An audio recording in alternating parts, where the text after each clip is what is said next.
we started building a portfolio of really leading edge or bleeding edge projects in the world of sustainability. So we built a very good brand, a good network. I encourage people to have a voice, you know, have an opinion, an informed opinion and a respectful opinion, but nevertheless, get out and speak to people. Have a bias. Yeah, have a bias for action. Hi everyone, welcome to Kunapong Vlog. I'm so excited to be here again, and I have here Will Sarni from across the world in Denver in the United States. Hi Will, how are you doing this morning?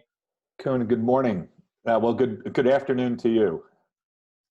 Hi, and I'm so thrilled to have you here, Will. And just a little bit background about my vlog before we jump into the conversation that I very look forward to having with you. So this vlog is created to interview water leaders across the globe to share tricks on how to build and scale a water business. And when I think about my guests, who I want to interview, of course, Will, your name came to mind because you're someone that is well recognized within the water sector. And when I think about you, I think about water strategy, water innovation, and of course, access to water data, which is one of the hot topics right now. And I can go on and on again, Will, on your bio. It's very long. Do you want to kind of share a little bit briefly about yourself, what you're currently doing, and a little bit about your background as well? Sure. So yeah, long bios happen when you get old, Kun. So keep that in mind. So a little bit about my background. I grew up in New York City, but moved away to New York to the American West. I was drawn to it. Started my career as a hydrogeologist, so I'm a groundwater person. Spent the early part of my career working on water supply projects, and then in the U.S., super fun programs and litigation work. And then had the good fortune to start a consulting firm with a couple of partners in late '98. About a year into it, we decided that we would rebrand and re-engineer the firm into a sustainability strategy consulting firm. In fact, the motivation for that was I had a couple of business trips to Australia in the late '90s, and people were talking about climate change, and I knew nothing about it. So when I got back, I did some research and became absolutely convinced that sustainability was the way to go. So moved from hydrogeology, water consulting, environmental work to sustainability strategy. And DOMANI was a consulting firm that focused on renewable energy, climate change, water, and sustainable development, primarily for US and non-US multinationals.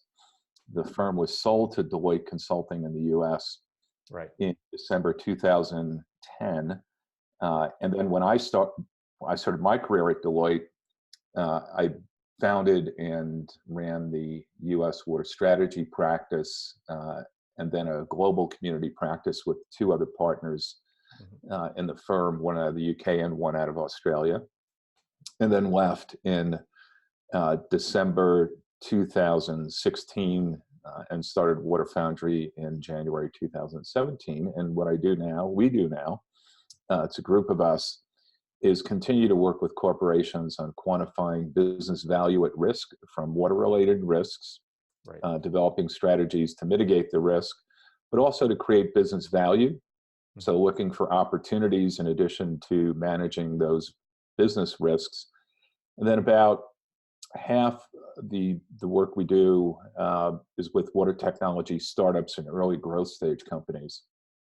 So as you pointed out, I have a particular focus on digital technologies and very engaged on the digital transformation of the not just the water sector, but our relationship with water. So that's really what we're doing. And as you know, I do a lot of writing and speaking and have points of view on a number of water-related topics. So that's my that's my journey. Right. Wow, that's a very long journey. And Like I but said, it happens when you get older. I see, I see. But what I want to point out here, Will, is like you said it started from your trip to Australia. I'm actually was born in Sydney, Australia. So I'm glad Oh, that my Australia was the beginning of your kind of journey as well on this water strategy work. So thank you for that overview about yourself. What we're going to focus today is on DOMANI that you mentioned earlier. So as you shared with me earlier, DOMANI means tomorrow in Italy, yes, Italian. So that's awesome. We always think about tomorrow, think about the world in the future. So let's dig into the questions. If you're ready, Will. sure. Fire away. So the first set of questions that I have here, so talking about your inspiration, you touch on that a little bit, but I want to kind of dig a little bit further. Your inspiration to actually start DOMANI, and about DOMANI itself, what's the business model and what market gap did DOMANI address? Sure. Well, many people will tell you that we were ahead of our time. Mm-hmm. And in many ways, DOMANI, along with a number of other boutique sustainability strategy firms, made the market. So, we were moving from providing environmental consulting services to providing sustainability strategy services. Mm-hmm. And a lot of that was really education and awareness. So, speaking to companies about the risks associated with climate change to their business, the opportunities and the risks associated with water scarcity and poor water quality, opportunities in renewable energy, and then also sustainable development. That was an interesting time when I want to say architects, for the most part, were not really engaged in green building practices. Right. And there was an opportunity for boutiques like ours to really provide those services, LEED certification in the U.S. to public sector, developers and private sector companies. So, the impetus there was really that sudden aha moment that, boy, sustainability makes great sense, not just for the public sector and civil society, but for business. Right. So how do you become a resilient, thriving business? Well, it's really thinking about risks and opportunities associated with sustainability. So, that front end piece was education awareness. And then we started building a portfolio of really leading edge or bleeding edge projects in the world of sustainability. So we built a very good brand, a good network. We were working for really some of the world's most recognizable brands, right, on a variety of different projects. So that's who we were at that time. And there were other companies out in the marketplace in the sustainability strategy space, but they had a different focus. So some might be doing climate change work, right, but we're focused on carbon accounting. okay, Some might be doing water, but they were doing more water footprint work. Our focus was really thinking about these issues from a business perspective, right, and how to create value for businesses, which in turn created value for society and the environment. I see. Wow. So what I learned from you just right now is sustainability. You're like leading that area, and you talk about awareness, network, and really build a brand that focus on water sustainability. So, wow, that's very amazing, Will. Well, thank you. We had a team, so we were all in it together, and I was fortunate in that I had people that shared the same vision, the same passion, very different skills than mine, but we all believed. And maybe that's the key thing, that we we believed when sustainability was not mainstream. Right. You know, now you could say it's mainstream. People have a conversation about it and sort of kind of understand it, or they completely get it. Right. And my sons now understand what I do for a living. So I guess it's mainstream. Oh, wow. That's amazing. Your son understands now. That's huge, actually. And I want to echo that last point, Will. We always work better or be stronger as a team, right? So like what you said, you have different team members that have different expertise or experience, and you come together and really believe in the mission DOMANI is trying to achieve. So thank you for sharing that. So we understand about your inspiration, some of the core values of DOMANI. I want to further ask you about some of the challenges, because as I mentioned earlier, you are one of the most successful water leaders around the world. And but we can't really ignore the challenges that we face, right? And it's always happened, failures always happen. So I want to understand a little bit further, what are the biggest challenges that you face over a decade of running DOMANI before the company was acquired by Deloitte? What did you do exactly to get DOMANI acquired by Deloitte? Well, the challenges were when you're doing something new, it's, you know, finding clients that are receptive, interested, and really finding work, quite candidly, and ensuring that you're growing, you're profitable, you've got the right team. It goes back to that education awareness piece. And that was, always a key part of what we're doing. And if you're educating and increasing awareness about a topic, you're not engaged in projects.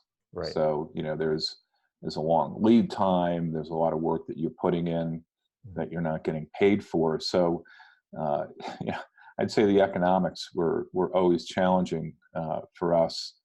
Perhaps that wasn't unusual at that time with, small companies trying to make a go of it. But, right. I think the thing that made us appealing in the marketplace was really, the companies we worked for and the power of their logos, if you will. They were recognized brands. We were doing innovative work. So our project portfolio was really interesting and unique. And also, we really did have a strong business point of view. So, we were, and this will sound terrible, I'm quite sure to some, but, the business case wasn't, it's the right thing to do. The business case was, it's the right business thing to do.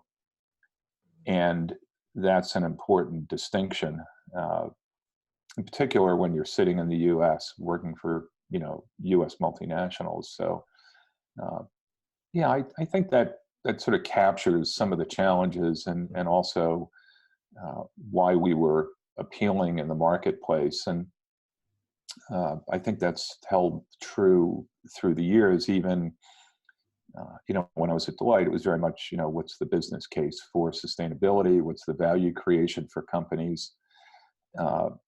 Which they did very well. And then with Water Foundry, it's the same. It's really looking at corporate water strategy and innovation from a business lens. It's not to ignore the other value dimensions, but it's to recognize that gets people's attention and investment. I see. So business cases are always important for companies from their perspective or lens. That's what I got from you, Will. Yes. And just a following up question, because back more than 10 years ago, social media like internet was not really a thing at the time, at least around this region. And you said, you mentioned about business development or acquiring new clients. I'm interested. How did you did you have to like fly in to see clients? And because we don't, at that time, I remember when I was back in Australia, when I want to make a phone call to my mom, I had to dial like a phone card, no internet. Right. I was like, wow. I'm just interested to hear some perspective on that. Boy, that's a great question. Well, we certainly traveled a lot to see clients. We went to a lot of conferences. Mm-hmm. I do remember we hired a PR communications company, and they convinced me I needed to be on Twitter. Oh, wow. And I needed to start writing blogs.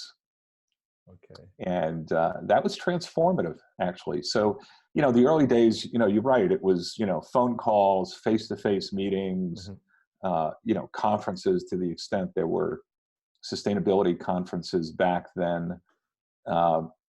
GreenBiz was a great platform very early on. They still are. But once you had the ability to communicate through social media, mm-hmm.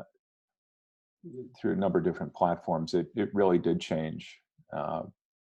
So, right. Yeah, it got easier to connect. Yeah, exactly. But it was a challenge. It was a lot of road miles. Right, I can see that. And otherwise, like back in the old days, if we having this conversation, this will not happen. Actually, if we right, we have to be in the same room, Will, and then sit next to each other and record. But now I'm like across the world in New Zealand, you're in the US, in Denver, and we're doing it right now. And just to summarize what I learned from you, and I'm doing this because this vlog is not only for me. The purpose is for other water professionals out there to understand and learn about your journey, or even like CEOs of startups or companies that are trying to scale the business. What are the tricks that you did, mm-hmm. or like some of that Twitter, maybe that's one of them that they right. can explore. So something like that, I find myself, it's really helpful to understand. So thank you so much for taking the time to talk to me, Will. And because we're coming to the end of the interview, do you have any last words or motivation words that you want to share with other water professionals? Sure. So Kun, first of all, thanks for the opportunity. Wonderful to see you again. My advice is have a voice in the market. So, there are so many really impressive people in the world of water. And I encourage people to have a voice, have an opinion, an informed opinion and a respectful opinion, but nevertheless, get out and speak to people, increase awareness about water scarcity and quality. We've got a long way to go to ensure universal access to safe drinking water. So, get out there. Right. I think it's important. Well said, Will. Get out there and have your voice. Have a bias. Yeah, have a bias for action.